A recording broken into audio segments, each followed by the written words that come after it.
শোনো মা বইনেরা, আমি একটা কামের কথা কই তোমাদেরকে। কোনোদিন তো হজ করতে মক্কা মদিনায় যাইতে পারবা না।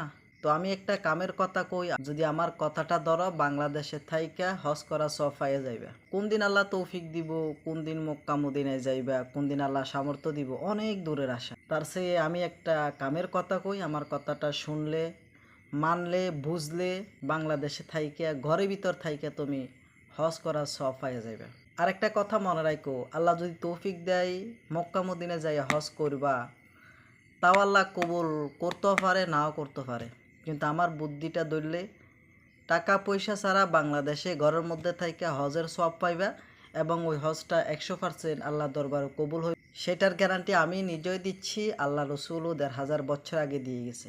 সেই কামের কামটা হইল, তোমার স্বামী যখন বাইরে থেকে ঘরের মধ্যে আসবে, আসার আগ মুহূর্তের মধ্যে তুমি আইব্রো, লিপস্টিক, সোনো, ক্রিম যা আছে সব কিছু মাইজা নতুন কাপড় চোপড় পইরা সুন্দর কইরা একটু সাজ্জা গুজ্জা থাইকো।